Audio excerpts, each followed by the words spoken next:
Olá, professor Luiz Rezende, começando mais uma aula de cultura organizacional. E como eu pontuei para você na primeira aula que eu apresentei as bases da cultura, depois na aula que eu apresentei para você os elementos da cultura, a cultura organizacional ela tem elementos que são visíveis e não visíveis. Então tem uma coisa meio lógica, né? Se os pressupostos básicos, pautado na aula anterior, se os pressupostos básicos eles não são visíveis, logo eles são intangíveis. Lembre, falei que os pressupostos básicos eles se materializam. Crenças e tabus. Dois elementos subjetivos. Dois elementos intangíveis. Considerando os valores são os nossos princípios. E princípios também são intangíveis. Né? Princípios são imateriais. Então existe o aspecto da imaterialidade dos princípios. Portanto, nós também caracterizamos os princípios ou valores, né, que são os elementos que não são tão profundos, mas não são visíveis, também como aspectos não observáveis. Mas os artefatos, que é o objeto da aula de hoje, e que é dos elementos da cultura organizacional o mais detalhista, o mais abordado em prova, nesse caso existem elementos visíveis, a vestimenta é um artefato, e elementos intangíveis, como histórias contadas. Então, tome cuidado, que naturalmente, quando nós falamos que artefatos são diretamente observáveis, é o termo correto, cunhado pelo teórico Edgar Schein, automaticamente nós imaginamos um elemento que é um elemento material. Mas na verdade é imaterialidade. Né? E esse elemento imaterial, ele, por exemplo, se eu estou contando uma história para você, essa história é observável, é diretamente observável. Agora, quando eu te apresento um logotipo, quando eu te apresento um uniforme, tudo isso é artefato. Então, os artefatos, portanto, né, o resumo da ópera é que eles podem se representar por elementos tangíveis ou elementos intangíveis, elementos observáveis ou elementos não observáveis. Demorou, vamos lá, vamos desenrolar. Bom, começando por histórias, né? Então, existem histórias contadas, e essas histórias que são contadas na organização, elas têm por objetivo reforçar algum aspecto cultural. Então, é a história do funcionário que trabalha há 30 anos na empresa e nunca faltou. É a história do Silvio Santos, que começou vendendo canetas no Farol, se tornou dono de uma das maiores empresas de comunicação do Brasil. A história. Tem história para contar, né? Então, é sempre assim que funciona, né? Numa organização, você tem um quadro. Você sabe que tem um. Meu pai, ele foi operado da bursite. E ele ficou no hospital em São Paulo. E esse hospital é um hospital conhecido. E logo na entrada do hospital, eu nunca tinha entrado nesse hospital. Logo na entrada do hospital tem o quadro dos ex-presidentes do hospital. E aí eu pensei, pô, sei lá, eu tava esperando para ser atendido. Né? Você tá esperando na recepção, não tinha nada para fazer, fiquei olhando o quadro. E aí, todos os presidentes, ex-presidentes da fundação que era mantenedora do hospital, são filântropos, pessoas com a reputação ilibada, pessoas acima de qualquer suspeita, ou seja, são todas figuras muito importantes. São figuras que dão exemplo, são figuras que criam uma referência. Então, por exemplo, a história do candidato que estudou não sei quanto tempo, foi aprovado no concurso. A história do aluno que entrou em contato com o QC, tem uma história que, enfim, né, está de forma adaptada.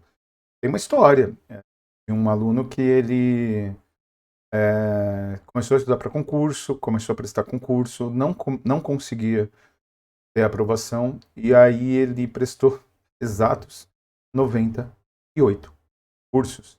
Ele estava inscrito para mais dois, ele já tinha pago taxa de inscrição para mais dois, já estava começando a fazer conta de quanto que ele gastou com taxa de inscrição, começando a ficar desesperado e sem grana para se manter. E aí ele prestou um desses dois, não passou. E aí ele disse, então já era, não vou mais prestar concurso, então só vou prestar esse último que eu me inscrevi. Número cabalístico 100. e eu já gastei muita grana, não dá mesmo, não é pra mim, tô estudando há 4 anos e meio. E no 100º concurso, ele passou. Essa história é verdadeira? Essa história é falsa? Não importa. Pra cultura organizacional, não importa. Porque é óbvio que você tem que ter um limite ético, né? Mas você pode, inclusive, segundo o próprio teórico, você criar um elemento ficcional, digamos assim. Você criar uma figura, um elemento de memória, de lembrança ficcional, para criar uma cultura. Por exemplo, se eu começo a trabalhar jovenzito numa empresa e dizem, ó, tá vendo aquele cara ali que é o supervisor? Ele fazia muita hora extra. E aí você decide, né? Qual o elemento da cultura que você quer reforçar, qual o elemento da cultura que, através de uma história contada, você quer consolidar. Isso vai de você. E aí você pode contar histórias das mais variadas vertentes. Pode contar histórias, enfim, dos mais variados elementos. Então as histórias são artefatos. Fora as histórias, que são importantíssimas, né? Basta você olhar para as empresas que você já trabalhou, que eu tenho certeza tem muita história dessa contada para reforçar algum aspecto cultural. Existem as regras. Regras são, por exemplo, o código de ética. Por exemplo, se você entra num espaço físico, no grupo Q, no nosso grupo, o de investimento, que o Q é membro, é, tem uma faculdade, e essa faculdade eu entrei para fazer uma reunião do Q, e aí tinha lá uma plaquinha. Não, proibido fumar, proibido utilizar smartphone, proibido se alimentar dentro da sala. Aqui não era uma lei, né? Você não vai preso. Você não vai pegar uma multa se você não cumprir essas regras. Mas muito provavelmente você vai ser convidado a sair. É igual às regras de chat. Quando a gente tem lives, né? Como no QC, tem as regras do chat. E você tem que, por óbvio, seguir as regras do chat. Por algum motivo você não segue as regras, por algum motivo você não se adapta, aí é diferente, né? Aí você está fora daquele coletivo. Então, regras que são criadas na organização representam, inclusive, o código de ética. O código de ética não é uma lei, né? A gente estuda ética, eu leciono ética aqui no Q. E o código de ética não é necessariamente um elemento representativo de legalidade. Ó, eu vou dar um exemplo. Exemplos ajudam muito a gente a discutir. Eu almoço domingo na minha mãe, encontro minha família, e essa vida louca a gente não consegue se encontrar durante a semana. E nós temos uma regra, que é não nem levar, eu nem levo smartphones. Quando eu levo é porque eu preciso resolver alguma questão, quando tem alguma pendência de trabalho, né? Mas domingo acontece pouco. Sei lá, quando tem revisão de véspera, essas coisas assim. E então a regra é não levemos o smartphone para a mesa, não fiquem com o smartphone enquanto nós estamos interagindo, enquanto nós estamos conversando, enquanto nós estamos trocando.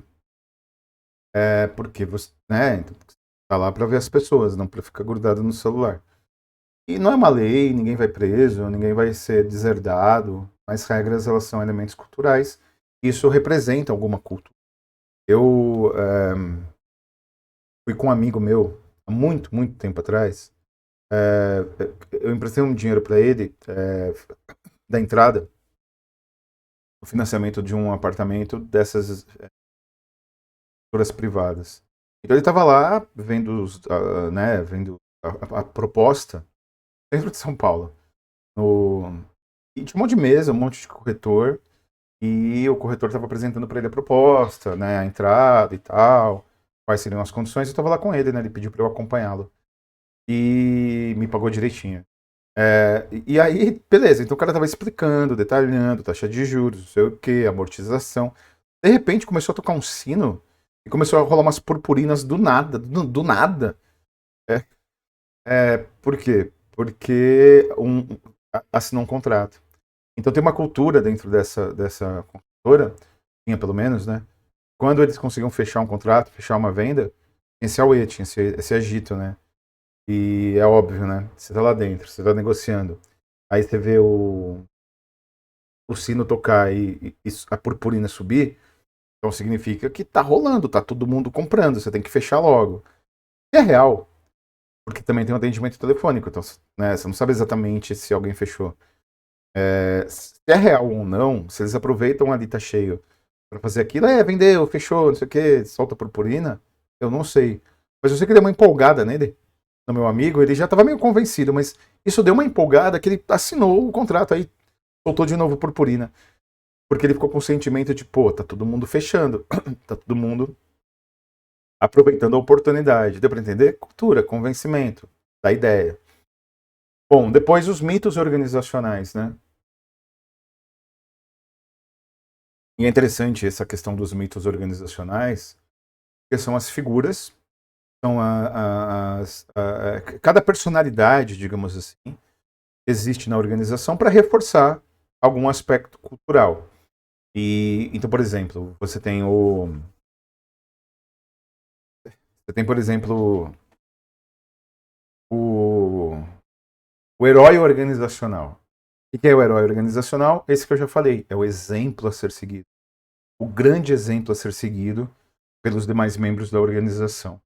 E esse exemplo a ser seguido pelos demais membros da organização é aquele que você tem como exemplo, é aquele que você tem como uma figura, é aquele que você tem como grande exemplo para todos os outros seguirem. Então, essa caracterização é a caracterização do herói organizacional como mito organizacional. Bom, depois existe o padre organizacional. E é interessante esse termo, né?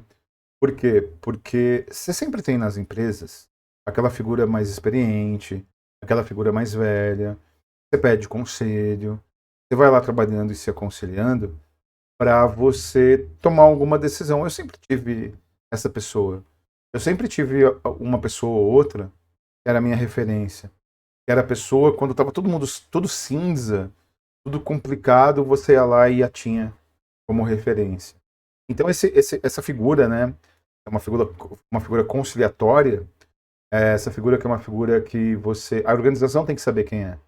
Por quê? Não para cooptá-la, não para ela entregar aos funcionários, nada disso. Mas para quando você tem alguma situação de possível conflito, você incluir essa pessoa nas conversas para que você tenha o sentimento, para que você tenha a percepção, para que você consiga perceber o sentimento das pessoas. Afinal de contas, ele é o padre organizacional. E as pessoas elas se confessam com o padre. E existe o conspirador. E olha como é interessante a figura do conspirador. Esse termo é interessante, né? Conspirador organizacional. Vamos supor que eu quero criar uma cultura que não é positiva, mas uma cultura de, ó, tiver greve, pode rolar demissão. Então existem dois perfis de funcionários. Um que quando você fala, ele fica quieto, não fala nada, fica na dele. E um quando você fala e vira as costas, ele já mete no grupo do WhatsApp da empresa. Já começa a ativar a rádio peão. Esse é o conspirador, esse é o fofoqueiro, esse é o divulgador. Então é importante que você também saiba, né, e tudo isso baseado nos termos do Edgar Schein. É importante que você saiba quem é essa figura. Quem é o conspirador. E por que é importante que você saiba quem é o conspirador? Justamente para que você tenha a compreensão. Se você verbalizar alguma coisa para essa figura, todo mundo vai ficar sabendo. E vai ficar mais fácil você espalhar alguma informação. Fica mais fácil você espalhar o boato. Fica mais fácil a informação ela ir propagando-se. Deu para entender? Então esses são os mitos organizacionais. Os símbolos e a fala e a vestimenta são elementos diretamente observáveis. Então são elementos mais tranquilos de verbalizar, né? Olha quantos símbolos do que tem aqui. Tem um símbolo da minha camisa e tem um símbolo aqui do lado, esse símbolo aqui. Então, aí quando você vai para o material, tem de novo o que concursos, né? Para o slide, né? Tem de novo o que concursos e tem o nome da matéria. Então os símbolos reforçam alguma coisa. Laranjinha, ó, você bate o olho aqui, o símbolo do que concursos era outro, né? Agora é esse, né? Mais moderno, mais bonito. Você olha para isso, você já sabe que é o quê? Você sabe que é o que concursos e você já sabe do que se trata. Então símbolos representam faca na caveira do BOP. Ou seja, né? Por exemplo, você está numa organização. Olha como os símbolos eles representam aspectos culturais. Imagina que se o símbolo do Q fosse uma rede com alguém dormindo na rede. Provavelmente nossa visão sobre o serviço público seria um pouco deturpada, né? Se você entra no serviço público, você não faz nada. E eu te garanto, quem tem 13 anos de serviço público nas costas, que você vai trabalhar e muito. Porque a demanda é muito grande, porque você não tem pessoal, né? Você não tem funcionário a contento. Então vai por mim. É muito trabalho. Então os símbolos representam alguma coisa. Assim como a fala. Imagine se você está assistindo a aula, e na primeira aula que você assiste minha, eu digo o seguinte: um evento ao vivo na plataforma do quê? Aí eu digo para você, nós vai coisar um negócio da prova. Aí você diz, e a banca? Aqui nós banca tudo. Muito provavelmente você não vai conseguir continuar assistindo a aula, porque afinal de contas a fala, ela não representa aquilo que você precisa. Todo skate, né? Skatista nunca morre. Só que, meu irmão, a vida faz a gente não ter mais tempo pra nada. E aí, a rapaziada das antigas, a rapaziada do longboard, que descia longboard lá no Parque da Independência, no Museu do Ipiranga, aqui perto de casa, nos loucos anos 90, resolveu se juntar para dar o rolê. E aí, todo mundo tiozão, né? E tiozão do skate. E o meu skate estava completamente podre, o shape tudo zoado, a madeira do skate toda zoada. Então eu fui comprar um shape para remontar meu skate. Aí eu fui nessas lojas, aí eu tinha esquecido, e aí ficou pro fim de semana, a loja que eu comprava estava fechada, e eu tive que ir no shopping, essas lojas de surf, skate shopping, comprar. E aí o rapaz lá que me atendeu, ele, ele falou um dialeto, e eu não entendi, meu irmão, porque a minha parada era outra, né? O meu rolê era das antigas. E aí eu não entendi o que o cara falou, ele falou um dialeto que eu não entendi. Aí eu peguei o skate, mostrei minha carteira, e aí ele entendeu o que eu queria comprar. E aí eu comprei o shape. Mas tem a ver com o público que você conversa, né? Tem a ver com o público que você está disposto. Isso é cultura. Então, se você tem uma linguagem muito formal, desculpe, toma uma aguinha. Então, se você tem uma linguagem muito formal no ambiente informal, tá errado. Se você tem uma linguagem muito informal no ambiente formal, tá errado também. Você tem que ter equilíbrio, você tem que ter ali o acerto de contas. Perfeito? Continuando. Bom, depois existe. A vestimenta é diretamente relacionada, né? Eu até dei o exemplo numa aula anterior do, do BOP. Então você bate o olho no fardamento, você sabe o que se trata. Você bate o olho no amarelinho, já sabe que é o cara da CT que vai te multar. E assim vai, assim por diante. Eu ia falar, você vê um cara de máscara, mas depois do Covid é normal, né? Você vê um cara de máscara, ele é gente boa porque tá se protegendo. E finalmente os ritos ou rituais. E aí é interessante porque ritos e rituais são elementos que caem bastante em prova. Existe o rito de integração. E o rito de integração é quando você faz o acolhimento. Né? O rito de integração é quando você tem algum momento de lazer. O rito de integração pode ser festa de fim de ano, pode ser aniversariante do mês, happy hour. Existem vários ritos de integração nas organizações. O que curte um rito de integração? Eu curto ele porque curti. Happy hour, jantar, festa, confraternizações de uma forma geral, para você manter a sinergia da equipe, para você manter a equipe próxima. Depois, existe o rito de passagem. Na vida a gente tem muitos ritos de passagem, né? Tem, por exemplo, a despedida de solteiro, tem, por exemplo, a festa de 15 anos, festa de debutante, tem, por exemplo, a coleção de grau e a formatura. A vida está cheia de ritos de passagem. Então, o rito de passagem é a posse e o início de exercício ou a aposentadoria. Dentro da organização, quando você vai evoluindo na carreira, ou na iniciativa privada, quando você tem uma promoção, aí não é rito de passagem, aí é simplesmente você está evoluindo dentro e aí é outro rito. Então, o rito de passagem é de fora para dentro ou de dentro para fora. Existe o rito de engrandecimento, que é você ter algum rito para valorizar a sua própria condição de trabalho. E o rito de engrandecimento é aumento salarial, bonificação, aposentadoria, que é o rito, né, de você conquistar, eu estou dizendo, não o rito de sair de exercício. O rito de você, nas carreiras militares, ser condecorado. Esses são os ritos de engrandecimento. Existe o rito de desvalorização, que é a demissão, que é a punição, que é a bronca. E aí tem que tomar muito cuidado para não flertar com assédio moral, né? E o rito de redução de conflitos é a negociação sindical. Perfeito? Então, se na sua prova cair alguma questão que trate sobre artefatos e características de artefatos, são exatamente essas. Perfeito? Muito obrigado pela sua presença, pela sua paciência. Por se honra. Até a próxima.